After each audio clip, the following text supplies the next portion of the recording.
Cira, la hermana Soledad, Viridiana y los que se vayan conectando. Ahí había Karina, me parece, en un costado, dentro de ahí. Vamos a iniciar con una oración para poder ingresar a la clase. Gracias te damos, Señor, por esta noche, Señor Dios, por la gente que está conectada y la que se va a conectar, Señor. Aunque estamos en diferentes lugares, Señor Dios, pero que tu mismo Espíritu, Señor, nos dé una porción de tu palabra, Señor, una porción de revelación. Edifique y construya, Señor Dios, nuestra mente, nuestro corazón, Señor. Transforme, Señor Dios, aún lo que esté estorbando en este tiempo, Señor. Abre nuestros oídos y nuestro entendimiento para poder recibir tu palabra, Señor Dios. Quita toda sordera, Señor Dios. Quita todo prejuicio, Señor Dios, con anticipación, Señor, para que tu palabra pueda edificar y construir nuestro interior. Y permíteme ser un buen mensajero de la manera más sencilla, pero de la manera más profunda, Señor, que traiga del mensaje del cielo a la tierra. En el nombre de Jesús. Amén. Estamos hablando acerca del carácter del reino. Ahorita ya puedo ver sus semblantes. Cuando usted deseen participar con toda libertad, pueden abrir su micrófono y pedir la palabra. Estamos hablando acerca del carácter del reino. ¿Estamos de acuerdo? Sí, La palabra carácter proviene del griego carácter, que tiene que ver con marcar, significa marcar o grabar. En tanto como en lo que es griego o latín significa lo mismo, marcar. En algunas ocasiones, dentro del carácter, esta palabra se usaba anteriormente para tener el fierro, para ponerle al ganado. En alguna ocasión, los mismos romanos inventaron una máquina que se llamaba carácter, que tenía que ver con ensamblar la cara del César en las monedas y ponerle su logo a las monedas. Cuando estamos hablando acerca del carácter, quiero iniciar con un pasaje bíblico en Segunda de Corintios 3:18. Y dice, Segunda de Corintios 3:18, por tanto, nosotros todos, mirando a cara descubierta como a un espejo, la gloria del Señor, somos transformados de gloria en gloria en la misma imagen como por el Espíritu. Una de las cuestiones que dice la palabra aquí es que Él nos va transformando de gloria en gloria. ¿Qué quiere decir esto? Nos va formando o nos va marcando a lo que dice Génesis, a su imagen, a su semejanza. El carácter de Cristo no lo recibes, no, el carácter del reino no lo recibes de la noche a la mañana, sino es un proceso que te va marcando, te va golpeando poco a poco para ir formando la figura de Dios en nuestras vidas.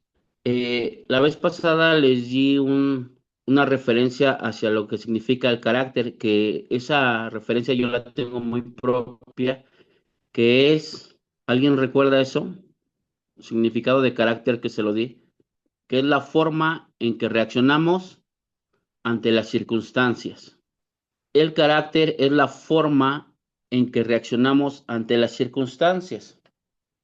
Dentro de lo que es carácter, tenemos que separar lo que son las emociones, los temperamentos, los sentimientos, porque el carácter del que estamos hablando son los principios y las reglas de Dios en nuestra vida.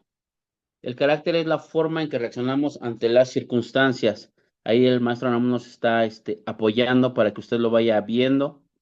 Y dice la palabra que somos transformados de gloria en gloria, o sea que va formando en nosotros. Y quiero que usted separe lo que tiene que ver con los sentimientos, porque los sentimientos empiezan a funcionar cuando nosotros tenemos el reino de Dios en nuestra vida, nosotros tenemos el carácter de Cristo y reaccionamos ante los principios de Dios.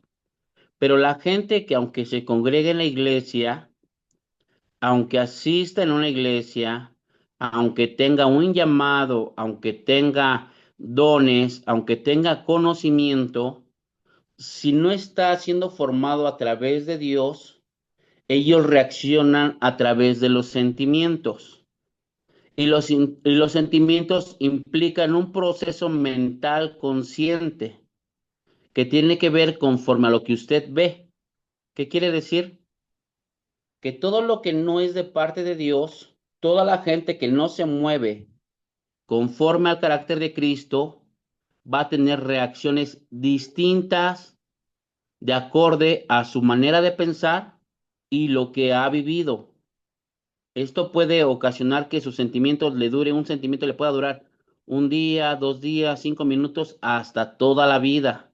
Si usted quiere ir preguntando, opinando, si no queda algo claro, lo que nosotros estamos viendo es el carácter de Cristo. Pero sin Cristo todos tienen un carácter diferente y mucha gente se mueve a través de sus sentimientos, aunque asista a la iglesia. Cuando tú tienes el carácter de Cristo, todos reaccionamos de la misma forma y estamos convencidos en que nos ponemos de acuerdo para efectuar o hacer un juicio y que todos vamos a tener el mismo pensamiento. Cuando tú no tienes el carácter de Cristo, reaccionas conforme a los sentimientos y esto es un proceso mental que tú lo analizas, porque el carácter de Cristo no se analiza. Cuando tú ya lo formaste en tu interior, ya no lo analizas, sino simplemente reaccionas, pero los sentimientos sí empiezan a analizar las cosas y empiezan a hacer una justicia humana. Por eso es importante que a veces tenemos conflictos en la iglesia porque hay personas que se ofendieron porque ellos reaccionaron no conforme a los principios de Dios, sino conforme a los sentimientos, dependiendo su manera de pensar, dependiendo su interpretación. Hay otros que son las emociones. Las emociones son reacciones automáticas y de repente su instinto reacciona de acorde al impacto de las cosas que suceden. Esas son emociones. Usted se electrocuta, nadie sabe cómo va a reaccionar cuando se electrocute. Usted no me va a decir, voy a reaccionar con una sonrisa, o o yo no me voy a poner serio aunque me esté electrocutando, o yo voy a brincar, o me voy a tirar. La gente que llega y recibe una descarga eléctrica no sabe, llega una emoción. Algunos se van a poner nerviosos, otros van a tener miedo, otros tal vez se enojen, otros tal vez lloren, pero cada quien va a reaccionar, pero solamente va a durar un momento. Pero el que sostiene los sentimientos, el que sostiene nuestras emociones, es el carácter. Si el carácter de Dios se está formando en usted, sus sentimientos no van a cambiar su manera de pensar, ni sus emociones van a cambiar su manera de pensar, porque hay gente que es muy emocionalista. ¿Qué quiere decir? Que ve que las cosas están funcionando bien y te dicen, no, yo le voy a echar ganas y yo voy a estar ahí y yo sentí la presencia de Dios y sentí bien bonito, pero eso es como es una emoción, es pasajera. Y llega a su casa, hace un coraje, se enoja y dice, no, yo ya no quiero nada con Dios, Dios ya me dejó, ya no voy a servir, ya no voy a ir. Entonces, es gente emocionalista que solamente reacciona por un momento. ¿No? ¿Todo bien? La gente que es sentimental es la gente que analiza y piensa en el dolor, piensa en el sufrimiento, piensa en la ofensa, piensa en por qué lo hizo o no lo hizo, si fue bien, bueno, si fue malo, y empieza a generar sentimientos en su vida. De tal manera que empieza a decir, sí voy a buscar a Dios, pero ya no le voy a hablar a fulano. O yo voy a buscar a Dios, pero no en esta iglesia, sino me voy a cambiar de iglesia porque en esta ya no me gusta. Porque ellos empiezan a razonar todas las cosas de acorde a cómo se sienten y accionan de esa manera porque son gente sentimentales. Aquí sí me siento así como cobijado, aquí me voy a quedar. Son gente sentimental, son gente emocional y hay otra gente que trae en su ADN algo que se llaman temperamentos. Los temperamentos, la gente nace con ellos. Eso viene en el ADN y parte de su temperamento está en el proceso del vientre de la madre o cómo lo hayan concebido o cómo haya pasado el proceso del embarazo Y esto ya viene por naturaleza. Usted va a encontrar que si el niño es aceptado por los padres, usted le va a ver que van a hacer con una cara de amor, sonriendo, riendo, alegre. Si viene de familia que la mayoría es enojona, cuando lo conciben, no lo quieren, empiezan a ver las necesidades, empieza a haber rechazo desde el vientre. Cuando nace, el niño nace triste o nace enojado o sale con su cara y dice, oye, te salió el niño enojado. No, es que lo que pasa es que tú le transmitiste tu ADN y lo formaste en el vientre de esa manera y entonces él tiene temperamentos. Hay otros que van a nacer con miedo, dependiendo de las situaciones, pero si usted tiene el carácter de Cristo y se va formando el carácter de Cristo, va a gobernar sus temperamentos, va a gobernar sus sentimientos y va a gobernar sus emociones. Porque la gente que tiene un carácter, el carácter de Cristo, ellos ya no razonan, ellos ya no lo piensan, ellos simplemente actúan conforme a la palabra de Dios y lo que está pidiendo Dios de su vida. Así de sencillo. Porque están formados o están marcados para hacer lo que tienen que hacer. ¿Algún comentario que quieran hacer para saber que vamos por buen camino? Entiendo entonces, Paz, que el temperamento es biológico. Es biológico. Científicamente el temperamento es biológico y se hereda. Una de las tribus de Israel, cuando Jacob tuvo a sus hijos y abusaron de su hermana, dice la Biblia que una de esas tribus se enojó con aquellos que habían abusado con su hermana y planearon un mal proceso de venganza. Dice que le cortaron el prepucio, a los 3 días empezaron a matar a toda la gente y Jacob se enojó tanto porque actuaron de esa manera tan violenta por un enojo que les lanzó una maldición. Y resulta que el nieto de esa tribu viene siendo Moisés. Y el problema de que no haya entrado a la tierra prometida a Moisés fue su temperamento. Esto es algo más biológico. Nosotros le llamamos, Correcto. cuando es malo, le llamamos maldiciones. Oiga, Paz, Mande. y cuando uno se encuentra con esta gente que de repente, como usted dijo hace un rato, ¿no? Que de repente se va y regresa, y uno como pastor, bueno, sabes, también tiene que formarse de esa manera, ¿no? O sea, ver la manera de cómo apapacharlos, ¿no? Pero, ¿qué tiene que hacer uno? Mm, O como servidor, En o como cuestión de la gente que no tiene el carácter. la gente ¿A que eso se se va y refiere? luego regresa y que mejor sí regreso, pero ya me voy a otra iglesia, me voy y ya no le hablo a esta hermana. Mm, Ah, bueno. Lo que pasa que lo que leímos en el pasaje dice que en Corintios que somos transformados de gloria en gloria. Nadie que conoció a Dios, su carácter fue transformado en totalidad. Yo no tengo mi carácter total al de Jesús. Yo no tengo el carácter, nadie tiene el carácter en su totalidad, sino que dice Efesios que vamos creciendo a la estatura del varón perfecto. ¿Qué quiere decir? Que Dios está trabajando en nuestro carácter constantemente y nosotros somos formadores. Por eso yo les comentaba a algunos de los que han trabajado con nosotros que nosotros somos formadores, no deformadores, formadores, porque todo el tiempo que venga la gente contigo, tú le vas a dar un mandamiento. Alguna ocasión, esto se los pongo de ejemplo, había una hermanita que no le gustaba trabajar, que quería que mantuviera.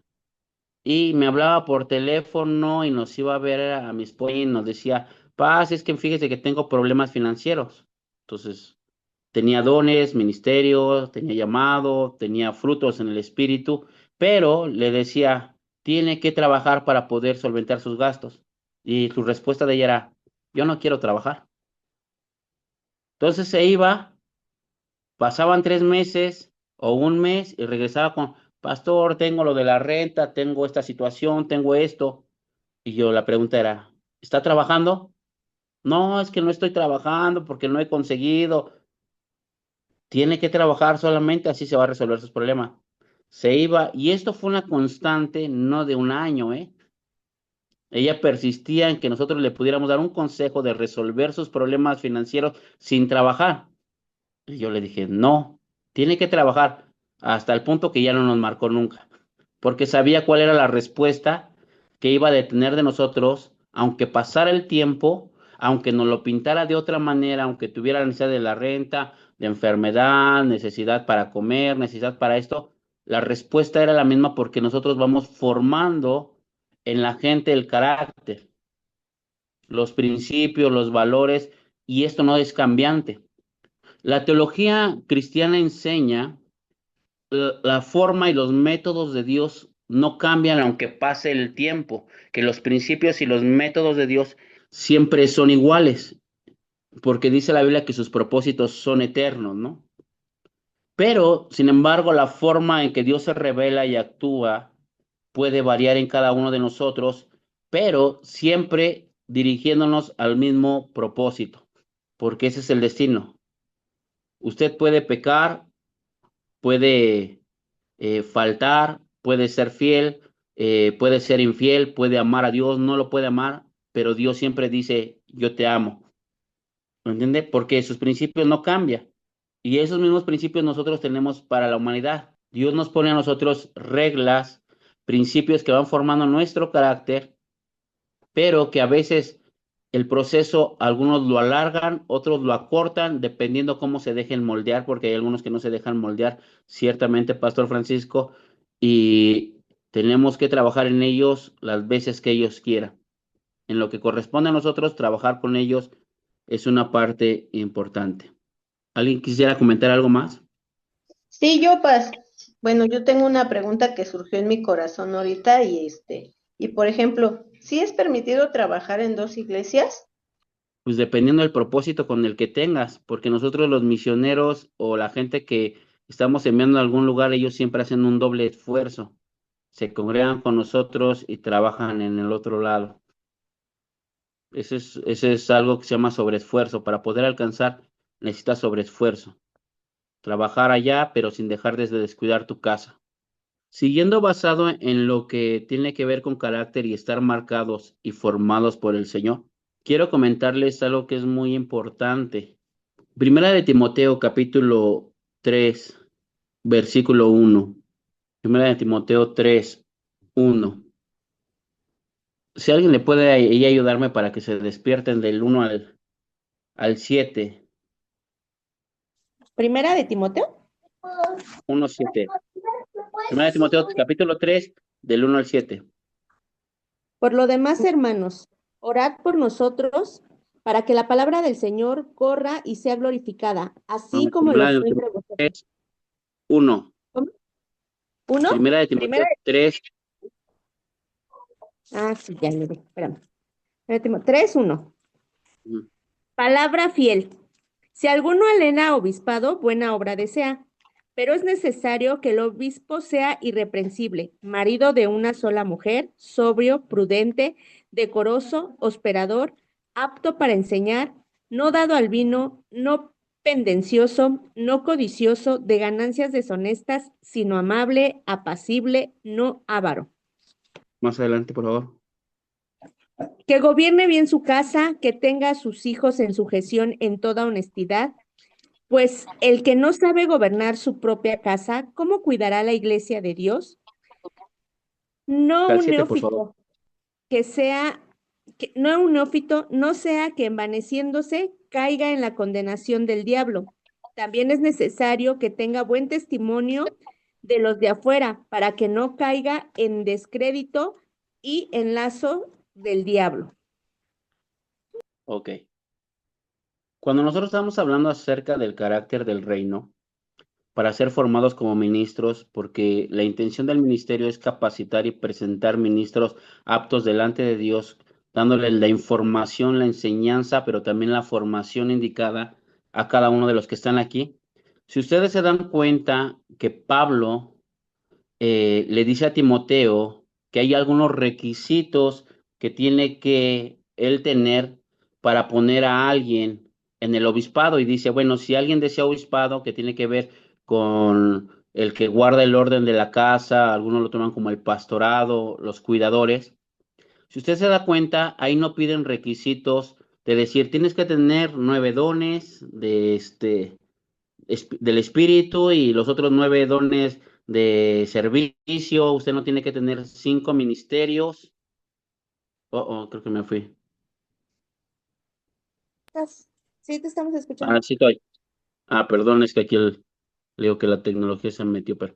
Perdón.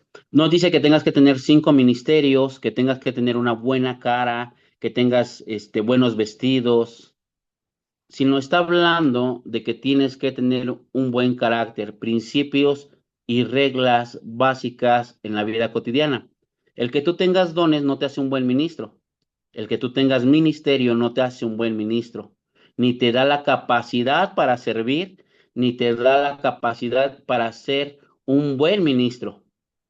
Si tú tienes conocimiento, eso tampoco no te da la capacidad ni te otorga para que tú puedas desarrollar el obispado, sino habla de niveles de comportamiento, que tenemos que hablar acerca del carácter. Nosotros anhelamos muchas cosas en el servicio de la iglesia, pero no tienes que llegar con dones, ministerios y conocimiento. Primero tienes que llegar con un buen comportamiento, porque lo que echa a perder a los ministerios es el mal comportamiento, la inmadurez.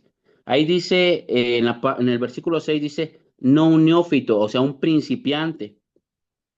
Porque lamentablemente a veces pensamos que porque tenemos 50 años, 60 años, tenemos una licenciatura, tenemos una maestría, hemos construido 20 casas, tenemos autos, propiedades, somos empresarios. Pensamos que por eso tenemos la capacidad de poder guiar a un pueblo o de poder ser un buen ministro. Y la Biblia no lo narra así.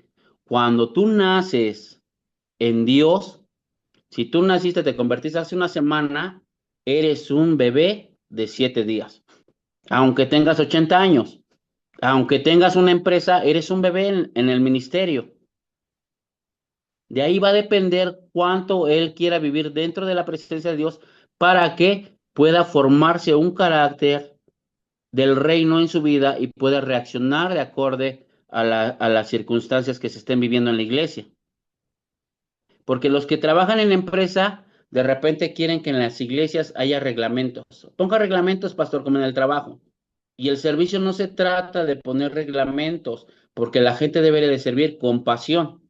Y cuando tú pones reglamentos, tal vez el que los cumpla sea el más pecador y el más santo sea el más irresponsable, porque ha tocado ver eso. Es por eso que Pablo le está marcando que debe de tener formado un carácter, que sea una persona de principios, para que no caiga en lazo del diablo o en condenación del diablo. Porque me ha tocado ver gente de saco, gente de vestido, que ya se anda agarrando a palabras, que, que ya se anda queriendo golpear con el otro hermano, que si hay un problema sale insultando a toda la gente, que tiene sus 9 dones y en la hora del problema ya abandona la iglesia. O que puede decirme, yo conozco mucho de la Biblia, pero aquí dice que no sea avaro. Y de repente todos los mensajes van dirigidos o todo lo que habla va dirigido al dinero. La formación de carácter tiene que ver con el reino. Por eso estamos hablando acerca del carácter del reino. ¿Alguna pregunta? Bueno, no, yo, pastor, todo estudio de la Biblia y toda lectura bíblica, yo creo que nos enseña a tener un carácter. Y si buscamos el de Cristo, porque en los evangelios, en los evangelios vemos el carácter de Cristo. Vemos que Él fue todo, ¿no? Lo que menciona ahí en los 4 evangelios, que es Mateo, Lucas, Marcos y Juan. Es un ejemplo para los que estamos estudiando la Biblia. Yo empecé con los 4 evangelios, yo no empecé con Génesis, con otros libros, yo empecé con los 4 evangelios y a mí me mostraba el ejemplo de Cristo. Yo quería seguir ese ejemplo. Pero las circunstancias, lo que pasa en la casa, lo que pasa con los problemas, a veces no nos dejan estudiar la palabra. A veces no tenemos tiempo de estudiar la palabra. Y yo voy a ser sincera, a mí no me gusta leer. A mí me gusta leer un libro que tenga, ¿cómo le diré? Es como una película que veo en la Ilustraciones. televisión. Ah, Como- pero mire, hermana Sol, lo que pasa que hay un filósofo que decía que el que aprende y aprende y no hace lo que sabe es como el que ara la tierra, pero nunca siembra. Entonces, sí, hay gente que puede hablar muy bien de la palabra, pero su vida no es nada conforme a la palabra. Hay gente que abandona, o sea, decía Jeremías en un momento, yo ya no voy a hablar más de ti ni de tu nombre, y yo combatí contra Dios y le resistí a Dios, pero dice, él me sedujo y había un fuego adentro de mis huesos que me quemaba y que fui vencido por él. Lo que pasa que sí es importante leer la palabra, como no, pues porque es nuestro fundamento, pero todo lo que leemos de la palabra no es para adquirir nada más conocimiento, sino para ponerlo por obra en la palabra, porque decía nuestro Señor Jesús acerca de los fariseos, dice que pones grandes cargas a la gente, dice, pero tú ni con un dedo los mueves, ¿no? O sea, porque hay veces que nosotros le decimos a otra persona, pero nosotros no lo podemos hacer. Y esa es una parte que uno, ahí entra la decisión de que si Dios va a empezarte a formar, si tú vas a dejar que Dios empiece a tomar el control o vas a hacer las cosas que Dios te dice por encima de las circunstancias que estés pasando. Entonces, es muy importante que nosotros seamos formados o seamos conocidos por lo que vivimos y no tan solo por lo que sabemos, sino por lo que somos. Entonces no es necesario, por ejemplo, bueno, porque usted acaba de decir de qué sirve que leas la Biblia, de qué sirve que tengas muchos dones, de qué sirve que este y que el otro, si no lo pones por obra. Pero se supone que lo tiene que poner uno por obra, porque la Biblia así lo dice. Si no lo pone uno por obra, pues de qué sirve entonces que te estés quemando los ojos si no lo vas a poner. Yo hago una pregunta y es muy básica en la vida. ¿Cuántos de nosotros tenemos enemigos? O Yo sea, no. gente que, Tenemos muchos, Todos tenemos gente enemigos. que sea contraria a ti, gente que te desee el mal, gente que te haga maldades, gente que tal vez vitupere, se burle, gente que sí. trate de absorber lo que tú eres. Entonces, si tú tienes enemigos, hay que amarlos, porque así dice la escritura, ¿no?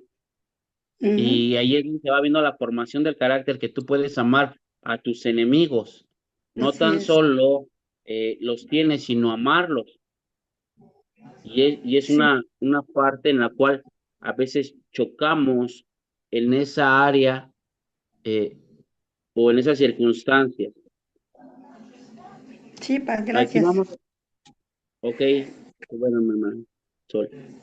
Vamos a leer lo que dice Santiago capítulo 1 versículo 19. Son 3 versículos. Alguien más que me ayuda a darle lectura de los que no han participado. Perdón, Santiago, ¿qué? 1:19 al 22. Amén.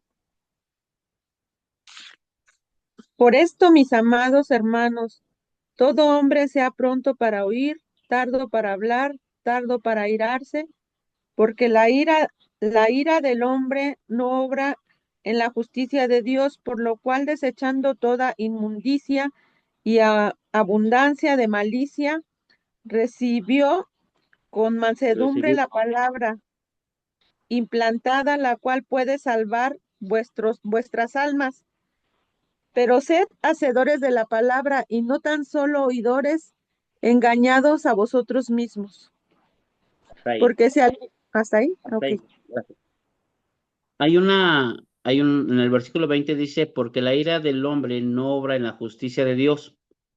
Aquí quiero detener un momento, porque el carácter del reino está basado bajo los mandamientos de Dios, bajo los conceptos de Dios, bajo las reglas de Dios. Y aquí dice que la ira del hombre no obra en la justicia de Dios. Para que el carácter de Cristo se pueda formar en tu vida, una de las cosas que tienes que comprender, que la justicia del hombre no es igual que la justicia de Dios. La justicia del hombre no es ni tan siquiera tantito a la justicia de Dios. Dios tiene reglas, Dios tiene principios, Dios tiene formas y métodos de hacer. Un ejemplo, dice la Biblia que vinieron, un joven dice que vino un hombre a decirle a Jesús, Señor, dile a mi hermano que me reparta de la heredad. Y dijo Jesús, ¿acaso Dios me ha puesto por juez? Se los comento. A veces me llegan a contar, algunos de los hermanos me llegan a contar, pastor, fíjese que fulano me debe tanto y no me pagó y quedó de pagarme y no me ha dado y mire que yo lo necesito y yo se lo presté de buena manera y él no me lo quiere pagar y ya le dije y todo esto. Le dije, te acercaste con la persona incorrecta porque lo que tú estás buscando es que te pague, pero yo como sacerdote de la casa y conforme a los principios de Dios, dice la palabra de Dios que a los que te deben y no te pueden pagar, perdónale la deuda. Entonces tendrías que ir a buscar a alguien de la justicia del ser humano que pague ojo por ojo, diente por diente, o a las autoridades, porque si tú vienes conmigo, mi consejo va a ser, pues perdónalo. Y ahí es cuando dicen, ¿cómo, pa? Pues si era mi dinero, yo lo gané con el sudor de mi frente, lo siento. Quisiera obrar como los hombres, pero en la justicia de Dios no se obra así. Y ahí usted entraría en un conflicto conmigo, a lo mejor tal vez los naturales entrarían, ¿cómo pasa? O sea, se los tengo que perdonar, si no te lo puede pagar, se los tendrías que perdonar. Y ahora sí, a veces hay cosas que a mí me van a pedir un consejo y que lo siento, si tú me hablas, yo no soy un juez, yo soy un ministro y te voy a hablar conforme a la palabra, conforme a las reglas, y hay veces que vas a tener que perder, hay veces que vas a tener que dejar que tu dinero se vaya, vas a tener que recibir la ofensa y sin hacer nada. ¿Es injusto? Sí, en la justicia del hombre. ¿Es justo? Todo el que quiere prepararse para ministro tiene que prepararse para recibir dolor en su vida. Porque dice la Esa palabra parte, del Señor. Ajá, sí, perdón. per- perdón, Paz. Bueno, yo a lo mejor estoy entendiendo también que esa parte se podría ver que, por ejemplo, cuando nosotros hacemos algo para nuestra vida, nosotros le pedimos a Dios misericordia. Pero cuando alguien nos hace algo, le decimos, hazme justicia, ¿no? Pero en nosotros nuestro pensamiento es otra justicia, pero los pensamientos de Dios son más altos que los nuestros, ¿no? Entonces, cuando otro nos hace algo, ay, pero mira, lo queremos justicia. Pero cuando nosotros hacemos, ay, Señor, ten de mí misericordia, ¿no? Así es. Jesús pone una parábola acerca del hombre que le fue perdonado una cantidad de dinero, pero cuando él tiene que perdonarle a su siervo, no se lo perdona. Y dice la Biblia que vuelven, eso lo vamos a tocar más adelante, pero dice que vuelven otra vez los males, los verdugos a su vida, porque así es la gente. Entonces, hay una regla en la formación de carácter, que es la regla de oro, ¿no? Que tiene que ver con los actos que tú le hagas a una persona, eso los van a hacer contigo. Dice también la Todo palabra lo de que- Dios que no te quedes de fiador por nadie por eso, porque si quedas de fiador sabes que de alguna manera pues vas a perder también y pues de alguna manera por eso no debemos de hacer eso. Ni Así tandas, es, bueno, yo conocí un ministro también que me decía en la iglesia igual, ¿no? Que ni tandas, ni préstamos, ni nada para que pues de alguna manera no salgan dolidos, porque luego terminan enojándose con los pastores por lo mismo. Pero ahí es donde entramos en la etapa de madurez en lo que estamos aquí en el instituto, ¿no? Las que estamos tomando instituto, vamos a decirlo así. Deberíamos de saber que debemos de estar preparados para el dolor. La regla es que todo lo que quieres que hagan los hombres contigo, hacerlos a ellos, ¿no? Pero yo se los digo también parafraseado, todo lo que tú le hagas a otra persona, te lo haces a ti mismo. Todo lo que le hagas a la otra persona, te lo haces a ti mismo. Si tú le tratas mal a una persona, a ti mismo estás sembrando que te traten mal más adelante. Si tú eres benevolente con una persona, más adelante la vida va a ser benevolente contigo. Salomón lo refiere, dice, echa tu pan sobre las aguas y después de muchos días lo hallarás. Jesús dice respecto al carácter, que no pagues mal por mal, sino antes bien.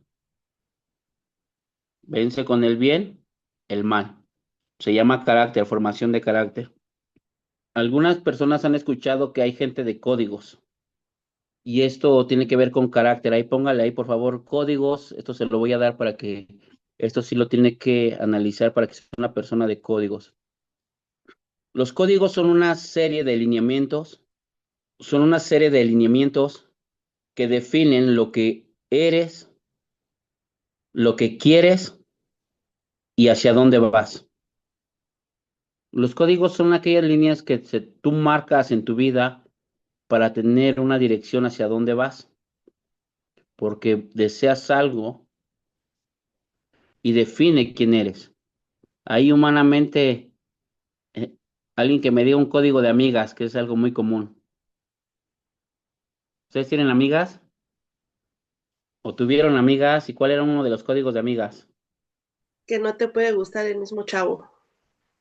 No te puede gustar el mismo chavo. Había otro código ahí de mujeres que decían que no puedes andar este, con el ex de una amiga. O sea, son códigos que definen quién eres y que hacia dónde vas. O sea, que ya te marcan y te van formando tu carácter. Y deben de ser conocidos como personas de códigos. Pero estos códigos son basados en las escrituras. No sé si eh, estamos trabajando sobre ello. Si lo estamos entendiendo, lo estoy tratando de explicar lo mejor posible. La lealtad también, ¿no, Paz? Así es, son valores agregados a tu vida. Recuerden que todos los conceptos que debemos de tener no son basados al mundo, sino basados en Dios. Los conceptos no están basados bajo el significado del mundo, sino bajo el significado de la mente de Dios. En el mundo, el amor es un sentimiento. Mientras tanto, en el reino de Dios es una decisión. ¿Cómo es esto? Una persona en el mundo te dice, sin Dios te dice, es que yo lo amo. Y el día de mañana dice, yo lo odio, ¿no? Porque es un sentimiento. Los sentimientos son de acorde a tu razonamiento o a tu perspectiva de la vida. Si tú lo estás viendo con un corazón limpio, sano, pues lógicamente lo amas. Si lo ves con un corazón herido, lastimado, lógicamente lo ves diferente. Sin en cambio, en Dios, el amor es una decisión. Cuando tú buscas a Dios, tú dices, voy a buscar a Dios. Y las personas que no tienen conceptos, ellos piensan que solamente tienen que buscar a Dios en las buenas y no en las malas. Cuando los vamos a casar, nosotros siempre decimos en la salud y en la enfermedad, en la riqueza y en la pobreza, ¿no? En las buenas y en las malas. La gente que tiene entendimiento está comprendiendo que va a haber circunstancias malas y circunstancias buenas en el matrimonio. Los que no tienen principios solamente están pensando en beso, beso, beso, beso, ¿no? ¿Por qué? Porque ya después de que pasa esto, pasan los problemas. El cristiano es lo mismo, acepta a Jesús mientras le vaya bien. ¿Y por qué cree que hay gente que retrocede en Dios? Porque tiene los conceptos de los sentimientos, de su mentalidad del mundo y no tiene reglas de principios. Pablo lo dijo, que ¿qué me separará del amor de Cristo? Tribulación, angustia, persecución, hambre, escasez, desnudez, o sea, nada me separará del amor de Cristo, porque Él tomó una decisión de amar a Dios en las buenas y en las malas. Cuando lo tenga todo y cuando no lo tengan, cuando no tenga nada, Él va a amar a Dios porque sabe lo que es amor. El amor de Dios jamás deja de ser, porque es un principio de Dios. La gente que lo formó el carácter, que el amor de Dios jamás deja de ser y eso se mantiene siempre a la expectativa. Está, no está, me habló, no me habló, me dio, no me dio, estoy bien, estoy mal, yo sigo amando a Dios. eh, la hermana Rosa, que no ha visto su rostro, algún comentario ahí de los que están, o algo que quiera añadir también ahí, teacher, Nahum. En donde tuve el placer de conocer al pastor Moisés Cárdenas, a tu padre, es un lugar donde todo se rige por códigos y básicamente son las reglas de comportamiento que se dan por aceptadas por todas las personas de un grupo y que tú te tienes que ceñir a ellas, ¿no? Y muchas veces esas reglas son en principios de honestidad, de lealtad, principios principalmente morales, pero en el sentido de lo que nosotros profesamos, pues es el principio de lo que nos enseña nuestro maestro, que es Cristo, nuestro pastor, que en algún momento nos va dando en el Evangelio ciertas normas de comportamiento que en un momento determinado debemos de seguir, y hay veces que como humanos no son difíciles de seguir porque también tenemos nuestras deficiencias propias del humano, ¿no? Entonces yo entiendo que el carácter que tiene la iglesia como tal y la palabra en Cristo, no todo mundo tiene la capacidad de seguirla. No sé si eso sea correcto o yo así te lo estoy entendiendo y me queda esa duda, porque muchas veces No, no podemos alcanzar a seguir esos lineamientos que buscamos, ¿no? no es tanto que si podemos o no podemos, sino cuánto sacrificamos. Realmente la Biblia dice, niégate a ti mismo, ¿no? A tus placeres, a tus deseos, para complacer a Jesús. Es muy diferente que uno esté, porque ahí se da la hipocresía, ¿no? O ahí se da la doble cara. Cuando tú estás en un lugar donde tienes que comportarte como todo se comporta, a que tú te comportes desde tu interior, donde te ha sellado, donde te ha marcado el Señor. Porque hay personas que pueden dar una cara en la iglesia y afuera pueden dar otra. O en el trabajo pueden comportarse conforme a los códigos del trabajo, pero fuera del trabajo.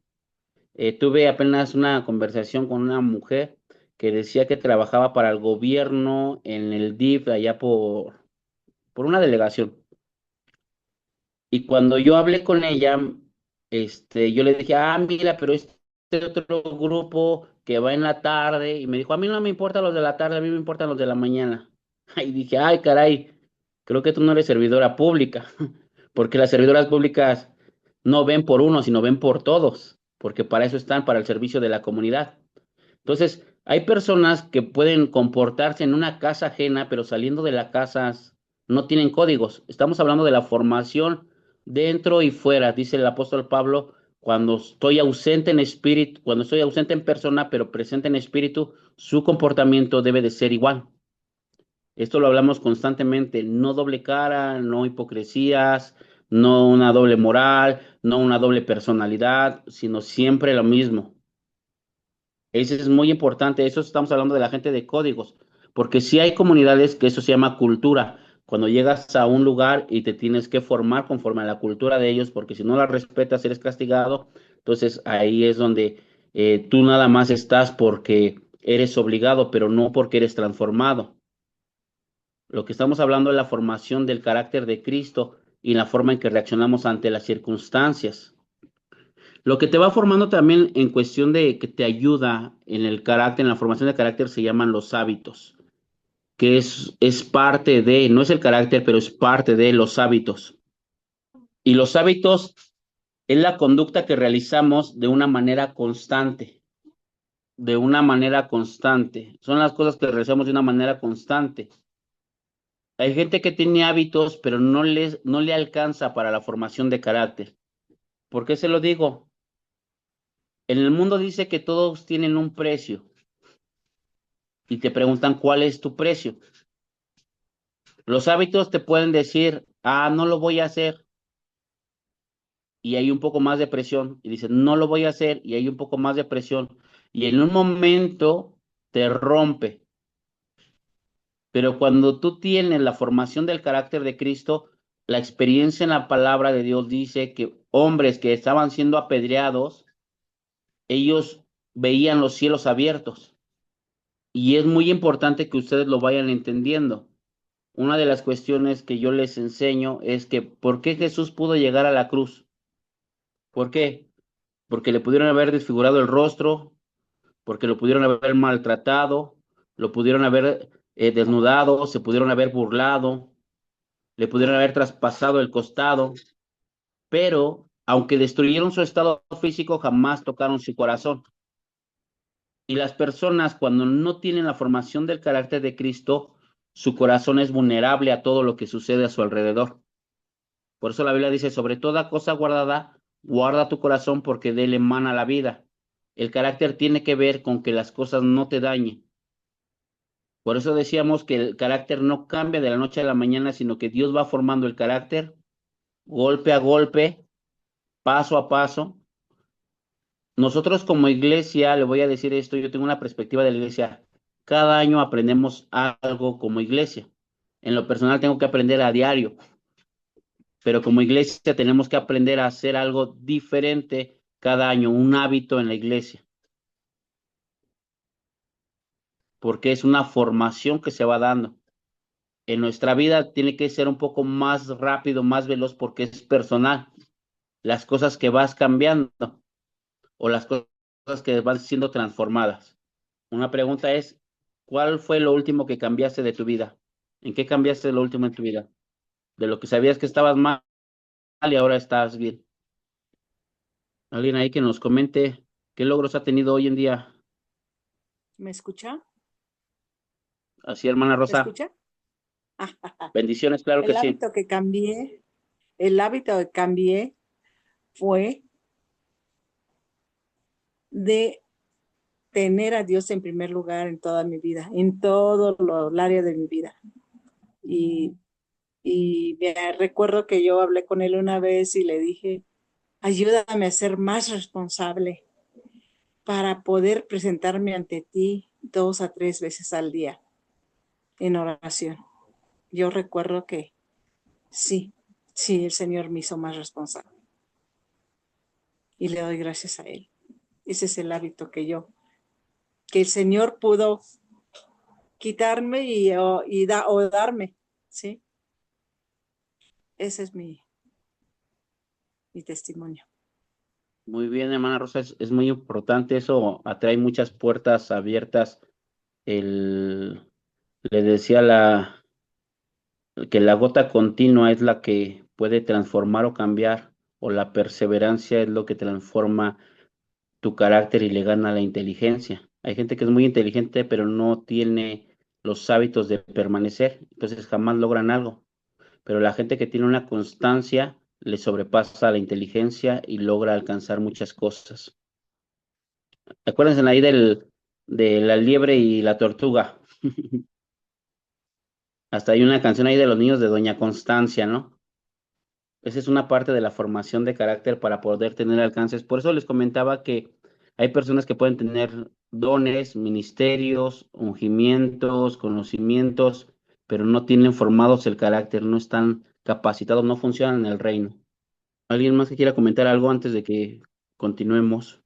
Sí, algo importante de los hábitos es que para formarlos requieres perseverancia. Los hábitos son como la impronta o marca que deja algo. Cuando tú vas a dejar una marca, vamos a decir, en una, en una plastilina, en algo, si permaneces varias veces, se va formando hasta que está listo, la impronta o la huella. Los hábitos son así, cuesta mucho trabajo hacerlos. En lo personal hay hábitos que yo he adquirido. Por ejemplo, tengo actitudes diarias o hábitos diarios, X, Y Z. Y a veces cuando voy de viaje, cuando tengo que ir a las citas médicas y pierdo el hábito que tengo a las 9 de la mañana, se va rapidísimo. Volverlo a adquirir requiere semanas nuevamente de estar practicando el hábito. Los hábitos hay que marcarlos constantemente para que sigan funcionando. Gracias, teacher. Ahí en el pasaje no lo leímos, pero en Santiago, ahí hasta el versículo 25 que leyeron, Santiago 1:25, ahí dice parte de lo que se forman los hábitos. Dice, mas el que mira atentamente en la perfecta ley de la libertad y persevera en ella, no haciendo oidor olvidadizo, sino hacedor de la obra, este será bienaventurado en lo que hace. Una de las cuestiones, yo se lo vuelvo a decir, los hábitos nos ayudan a fortalecer el carácter, pero el carácter viene de la relación que tú tengas con Dios y de lo que tú dejes que Dios vaya obrando para poner en obra, entonces Dios es el que te sostiene. Porque hay impactos muy fuertes en nuestra vida que si el Espíritu no está con nosotros, aunque tengamos hábitos, nos vamos a romper. Hay cosas que te pueden pasar en la vida que aunque tú lo sepas, tu mente, tu corazón no responde si no Dios te da las fuerzas para responder. Por eso es dejarse marcar por Dios y todos los que se dejan marcar por Dios deben de estar preparados para sufrir. Porque a veces eso no se lo dicen en la vida cristiana o en el ministerio, que tienes que estar preparado para sufrir, para llevar las marcas de Cristo. Y en el ministerio se sufre. La Biblia habla acerca de sufrir penalidades, ¿no? Entonces, si hay sufrimientos, los hábitos te ayudan para poder saber lo que tienes que hacer, pero el Espíritu es el que te sostiene. Cuando no tienes fuerzas, Él te da fuerzas al que no tiene ninguna, porque en un momento, pues, vamos a flaquear como seres humanos, pero el que te sostiene es Dios. Esto que le estamos hablando son los códigos del carácter, parte de las cosas que tenemos que ir formando en nuestra vida y cosas que vamos a ir haciendo. Por eso cuando nos pongamos de acuerdo en las iglesias, en la iglesia donde ustedes están, o en las iglesias que ustedes presiden, y comparten los códigos de la palabra o los hábitos de la palabra, se va volviendo una cultura del reino. Nosotros lo aprendimos que donde estábamos antes rentando en un salón de fiestas, el señor de ahí aprendimos una parte de recoger las sillas que parece tan difícil o tan complejo, o tan sencillo para muchos, pero cuando nosotros llegamos a aquel lugar, el señor cada vez que terminamos los cultos empezaba a recoger las sillas y todos veíamos cómo recogía las sillas y todos le ayudábamos a recoger las sillas. Y entonces todos las acomodamos. Estuvimos ahí durante años y cuando estamos ahora acá en la iglesia, la gente nueva que ve que termina el culto y ve cómo todos recogen las sillas, agarra una silla y empieza a acomodar las sillas como todos lo acomodan, porque se va volviendo una cultura. Entonces, entre más tú enseñes códigos, entre más enseñes los códigos de la palabra a tu alrededor o a tu medio, entonces vas a empezar a formar una cultura y es el carácter del reino. La gente va a empezar a saber lo que tiene que hacer en algunas situaciones o en algunos conflictos. ¿No tienen alguna pregunta o algo que quiera decir de los que están ahí? Quisiera que alguien me comentara algún código solamente de los que conoce de la palabra, alguna regla de comportamiento. Yo paz. Bueno, no sé si esté bien, pero dice el Señor que debemos amar a nuestro prójimo como a nosotros mismos. No sé si sea y que debemos perdonar a Así es. nuestro prójimo. Entonces, también hay otros también donde habla a ayudar a tu prójimo, si es que tienes para ayudarlo, no lo dejes ir sin nada. No sé. Ese es un buen hábito, pero no vaya a decir como aquel que dijo, pues yo como no como, tampoco no le voy a invitar a comer al otro, ¿no? No, el amor del prójimo es realmente que sea atendido a la otra persona. Si yo le preguntase, ¿tiene enemigos en la iglesia? ¿Tiene con gente que no se lleve? Para entrar No, un poco en carácter, ¿no? ujú. No, no tengo. Yo me llevo bien con todos. No sé, ellos conmigo, ¿verdad?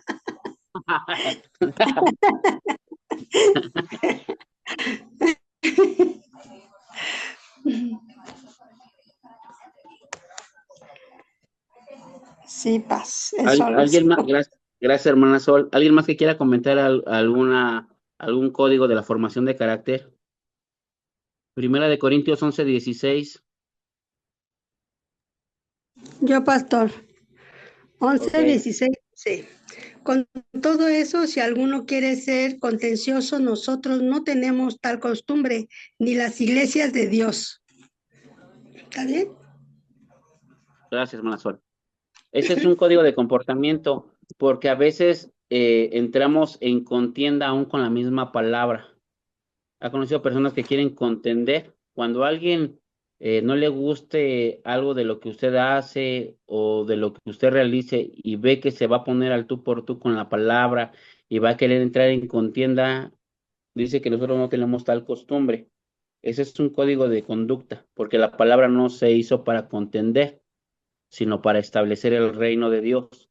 Y es donde muchos caen en descrédito, donde la gente empieza a condenar, a querer discutir, a ver, dime tú, ¿y dónde dice esto? Y si tú sabes de la Biblia, dime a ver si es cierto, y cuánto tiempo llevas. Y entonces, la Biblia dice que no respondas al necio conforme a su necedad, ¿no? Entonces, nosotros no tenemos esa costumbre de estar queriendo contender con la gente en cuestión de la palabra, en las situaciones, porque pues, Dios nos ha llamado para estar en pleitos, en discusiones. Comente, por favor, antes de que yo les empiece a señalar, díganme un principio que tengan, En principio, ¿qué es un principio? código, alguien más, hermana Sol, para que participen todos. Uno de los códigos que me ha costado más trabajo a mí es el de someterse los unos a los otros, ¿no? Yo trabajo en una asociación de iglesias donde hay excelentes maestros y cuando tiene el otro la oportunidad de compartir algún tema, yo tengo que someterme a la enseñanza y eso cuesta trabajo, ¿no?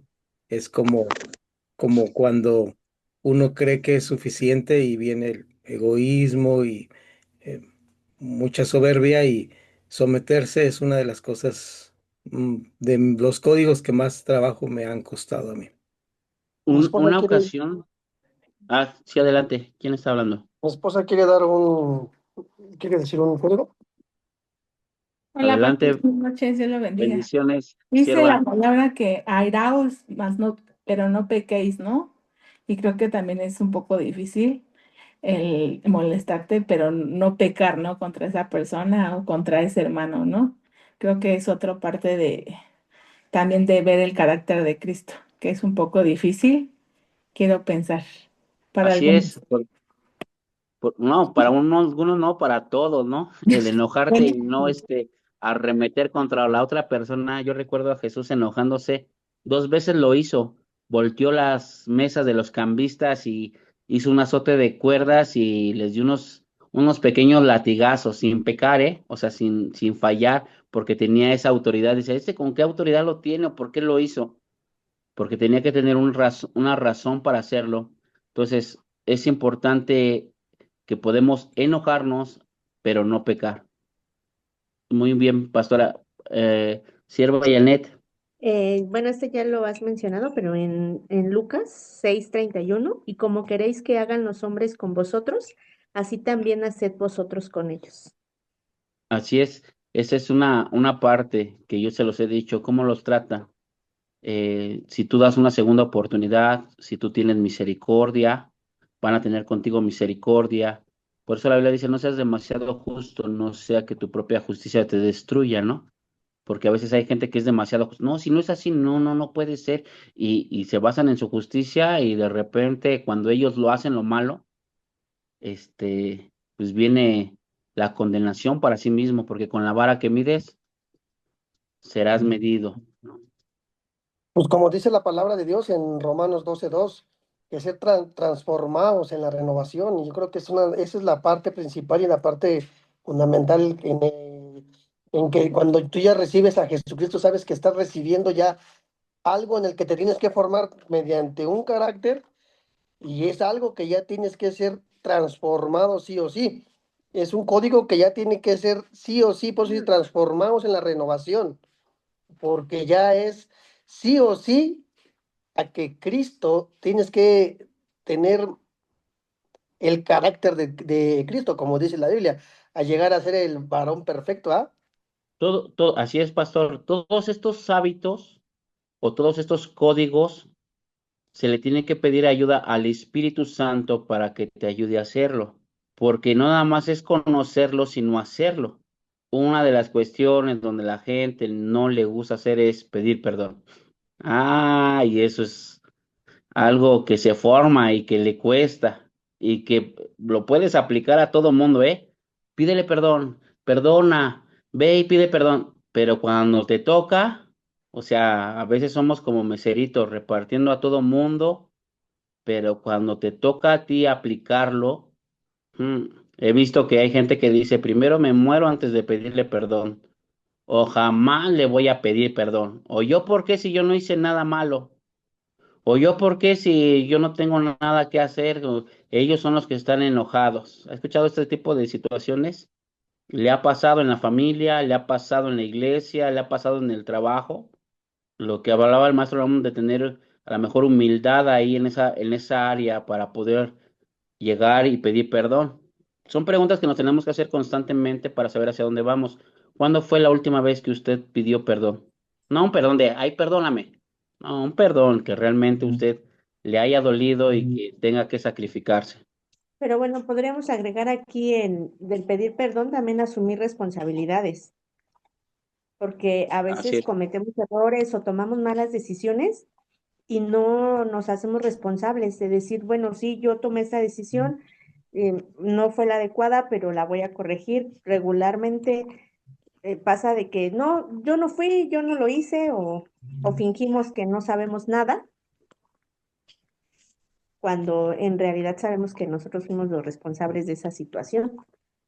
Es algo también con lo que a mí me toca lidiar mucho, sobre todo en el trabajo. Hay reglas del perdón que se las voy a mencionar ya que estamos aquí. Las reglas del perdón es que el perdón no se cuestiona. ¿Qué quiere decir? A ver, demuéstrame que realmente estás arrepentido o se condiciona el perdón. A ver, hazme 20 sentadillas, si no, no te perdono. Si no haces esto, no te voy a perdonar. O sea, el perdón simplemente se otorga, no se cuestiona ni se condiciona, sino simplemente se da en ese punto. Pero cuando tú vas a pedir perdón por algo que tú hiciste, yo les pongo de ejemplo que yo no puedo pasar, tirarte tu celular y se rompió y decirte, ay, perdóname, fue sin querer y te deje con tu celular roto. Tienes que pagar. Si no tienes para pagar, tienes que dar el tuyo. Si no tienes para dar el tuyo, tienes que conseguir o ir pagando poco a poco, de tal manera que el perdón en tu vida, cuando tú vas a pedir perdón, sí tengas que pagar el precio de la restitución. Eso es muy importante, que sí tengas que pagar Asumo el mi precio de la responsabilidad, restitución. ¿no? Ujú. O sea, asumo la Pero cuando, responsabilidad. Y dices, yo tiré el celular, no tengo ahorita para pagártelo, pero pues mira, te dejo el mío, o pues te voy abonando. Porque a veces pensamos que es perdón y ya, perdóname, nada más de palabra. sí, no, tienes que restituir. Un judío dice que durante mucho tiempo él vendía y en lugar de dar 1 kilo, daba 900 gramos. Cuando vino a su vida a la luz y le fue alumbrado que eso estaba mal y que estaba robando, él dijo, ¿cómo voy yo a restituirles si las personas que yo les vendía no las conozco, ni sé de dónde son, ni sé quiénes son? Entonces lo que él hizo, dijo, bueno, como no los conozco y no puedo restituir a las personas, ahora a todas las personas que les venda por tanto tiempo les voy a dar 1,1 kg. Y él se puso como regla para ser transformado esa situación. Entonces, ya empezaba a dar 1,100 a todas las personas que lo veía porque había en su corazón. Ahí hay un Nicodemo, ¿no? Que también él dijo, son de los pocos ricos que menciona la Biblia que fueron transformados en el arrepentimiento. Si me permites, Sí, pastor, teacher, nada más un claro que sí. comentario. Lo que están diciendo es correctísimo y habría que agregar, solamente añadir que el perdón tiene la contraparte de perdonar, y perdonar es otra de las cosas difíciles de la vida. Y también, así como el perdón requiere no poner obstáculos, que el perdón también requiere saber que las consecuencias que se hacen tienen lo que se hace tiene una consecuencia, perdón. El perdonar no significa aceptar la conducta del otro. Significa que lo que estás haciendo no me molesta ni me hace daño ya porque te perdono. Y es una parte importante del perdón que muchas veces no se maneja en la iglesia. Y lo vemos en Mateo 5 6 y 7 cuando Jesús les pide a los judíos que eran esclavizados o puestos bajo la bota del imperio romano, que dice, ve la otra milla. O sea, ese es el perdón donde dices, aún puedo sobrellevar lo que estás haciendo, no te doy permiso de que lo sigas haciendo, ni estoy diciendo que está bien lo que estás haciendo, pero no me afecta. Por eso este libro que leí parte el lunes pasado de Contracorriente es importante, porque es esta parte del Sermón de la Montaña donde dice, yo reacciono diferente a lo que el mundo es. Cuando yo sé reaccionar diferente a lo que el mundo es, me permito tener una cultura del reino que contrapone a lo que el mundo dice. Como cuando el soldado romano decía, mira, yo le voy a molestar cargando mi armadura durante 1 milla, y el cristiano decía, pues te cargo 1 milla y te cargo 2. Está mal lo que estás haciendo, es abusivo, pero no me afecta.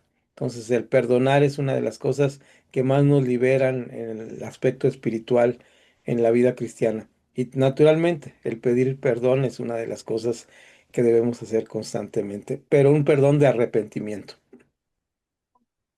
Así es. Eh, el perdón tiene que ver con que sepas que si tú perdonas, el beneficio es para ti. Y si pides perdón, el beneficio es para ti. Ambos son cosas que te liberan, que te cambian y que te transforman. Cuando tú no lo haces, tú vives atado. Si tú nunca pediste perdón, la otra persona ya está libre, pero tú sigues cargando esa culpa en tu interior. Yo les comentaba que a veces la gente cuando niños le robaron el dinero a la mamá, a la abuelita, y se llevaron el dinero para comprar dulces. Y la abuelita, llega y dice, oye, ¿no vieron el dinero que estaba aquí? Porque lo quería para mis medicinas. Y dice, no, pues no. Y ahí está el niño que se lo robó, la niña que se lo robó. Y no, es que me urgían y eran mis medicamentos. Y aquella persona, aquel niño o aquella niña se siente mal. Y va y le ora a Dios y le dice, perdóname, Señor, es que yo no quería robarlo. Y se sienten bien en ese momento. Pero pasa el tiempo, 6 meses, 1 año, y la abuelita vuelve a contar la historia. ¿Te acuerdan cuando un día dejé mi dinero aquí y alguien se lo robó y lo quería para mis medicinas? Y vuelve otra vez la culpa a la persona. ¡Ah, me duele! Lo que pasa es que en el cristiano hablando acerca del perdón, en el cristiano hay un mal concepto que piensa que pidiéndole perdón a Dios está bien y no haberle ido a pedir perdón a su prójimo. Y esa persona siempre va a vivir atada. El niño le tiene, o la niña le tiene que ir a pedir perdón a su abuelita y decirle, abuelita, aunque haya pasado el tiempo, ese dinero, ¿te acuerdas? Yo lo robé. Lo agarré para dulces y la abuelita decía, ya, hijo, ya, hija, ya no te preocupes, te perdono. Y él libre. Entonces cuentan la historia y ya no le duele. Pero la gente piensa que pidiéndole perdón a Dios se puso a cuentas con su prójimo y jamás será así por los malos conceptos que piensan que porque ya le pidieron perdón a Dios no tienen que irle a pedir perdón a las personas que ofendieron, que hirieron con su comportamiento, con su forma de ser. Entonces viven atados y todas las veces que saquen el tema Todas las veces la gente va a estar con vergüenza, con dolor, con enojo, con frustración, porque no se puso a cuenta con su hermano. Por eso la Biblia dice que tienes que ir a confesar tus pecados, que Faltas. tienes que ir a pedirle perdón al que tenga algo en contra tuya para que se libere la persona y no dice, tú vente, apunta cuentas conmigo y yo me arreglo con la otra persona. Yo le aviso que ya me pediste perdón y que ya no hay nada de problemas. No, es un mal concepto. La gente por eso siempre vive atada, diciendo, no, yo le pedí perdón a Dios y ya no le tengo que pedir perdón a nadie. Mal, o sea, eso es algo, es una atadura que tiene la gente y por eso el carácter de Cristo no se puede perfeccionar en él. El Señor, acuérdense, en la cruz, el máximo perdón, en la cruz del Calvario, la peor manera de morir en aquellos tiempos, sufriendo todos los dolores, dijo, perdónalos porque no saben lo que hacen. La oración universal dice, perdona a quienes, como también nosotros perdonamos a los que nos ofenden. Entonces, la Biblia no habla del perdón nada más hacia Dios, sino el perdón hacia tu alrededor. Ya yo me estoy pasando aquí, ya vamos a hacer una velada, entonces, vayamos cerrando. ¿Alguien tiene algún comentario, algo que quieran comentar? Nada más aumentar que va a ser tema de otra discusión y a lo mejor de otra materia, pero la confesión los unos a los otros es algo que perdió la iglesia cristiana que tenía en la Edad Media como algo porque tenían un jerarca, pues, y entonces ahora ya no se usa, pero creo que algo que se debe retomar es la confesión, el confesar nuestros pecados al que le ofendemos, a los que ofendemos. Cuando nosotros ofendemos en una iglesia, cualquiera que sea el pecado, no voy a poner un nombre, estamos faltando a la persona que faltamos y a la comunidad.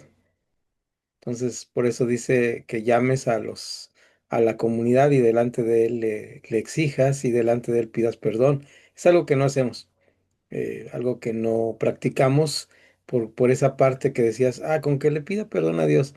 Y resulta que, como dice Francis Schaeffer, pues se pierde el valor, se pierde el valor del sacrificio de Cristo y ya la gracia barata, llama él, ¿no? O sea, una gracia que que es una moneda de cambio para que en cualquier momento pueda yo pedir perdón, pero se requiere esas dos cosas, el asumir la culpa, asumir la responsabilidad del acto y asumir el arrepentimiento y los frutos dignos del arrepentimiento. Todo eso tiene que ver con los procesos de crecimiento en la vida espiritual y del carácter formándose en nosotros. Es cierto, maestro Aram, la confesión de pecados no viene de la Iglesia Católica, eso téngalo bien en cuenta. La confesión de pecados viene de la cultura de nuestro Señor Jesucristo. La confesión de pecados es una disciplina que se debe de hacer muy continuo. Nosotros manejamos la disciplina de la confesión. ¿Por qué? Porque te tienes que confesar continuamente. Nada más que en la Iglesia Católica te dicen págalo con 3 Aves Marías, con 5 veladoras, hazte no sé qué, y tus pecados son perdonados, pero así no dice la Biblia. La Biblia narra la disciplina de la confesión en San Juan capítulo 20, versículo 21 al 23. Es donde marca la disciplina de la confesión. San Juan capítulo 20, del 21, 22 y 23. Y marca cuál es la sentencia de la confesión. Ahí de los que no veo o de los que están, por favor, ahí ayúdenme a darle lectura. Dice, entonces Jesús les dijo otra vez, paz a vosotros, como me envió el Padre, así también yo os envío. Y habiendo dicho esto, ¿sí es San Juan 20? Sí, sí es. 21, Y habiendo 22, dicho 23. esto, Y habiendo dicho esto, sopló y les dijo, recibid al Espíritu Santo, y a quienes remitiréis los pecados les son remitidos, y a quienes se los retuvieses les son retenidos. dice la Biblia que cuando tú confiesas tus pecados, la gente venía a confesar los pecados ante los apóstoles. Dice que les dio la autoridad de retenerlos o de soltarlos, de perdonarlos, pero lógicamente nuestra cultura es perdonar. Todas las veces que confiesen sus pecados, nosotros tenemos que decirle, perdonado eres. Ahí nosotros, yo le llamo el monstruo de la madriguera. a la gente que no ha confesado su pecado y que lo tiene ahí oculto y que nadie lo sabe y que dice que se va a ir con él hasta la tumba, pero va a salir a flote, va a salir a la luz y lo vas a tener que confesar y es mejor que lo confieses y de todas maneras te vamos a decir, tu pecado te es perdonado. ¿Y cómo se siente cuando le dicen, te perdonamos? Gracias, es que no sabía cuántos años, ahora duermo como un bebé, lo he tenido. Ah, porque ahí tiene el monstruo de la madriguera que dice, no, yo no le voy a decir a nadie porque qué van a decir de mí, qué van a pensar, que a nadie se lo voy a comentar, que, bueno, ese es el monstruo de la madriguera, así yo le puse por nombre. Entonces, tiene que confesarlos y le van a ser perdonados. Esto no estamos hablando entre ministros y la vida cristiana. Cuando usted pida perdón a la gente inconversa, lógicamente muchos no le van a perdonar, pero usted ha sido libre y el otro se quedó con el problema. Eso es lo que pasa. Tú fuiste a pedir perdón y el inconverso te dijo no. O el que no conoce de Dios dice, no, no te perdono. Bueno, ese ya no es mi problema, ese es tu problema, porque tú ya vas libre y él se siente con esa situación ahora.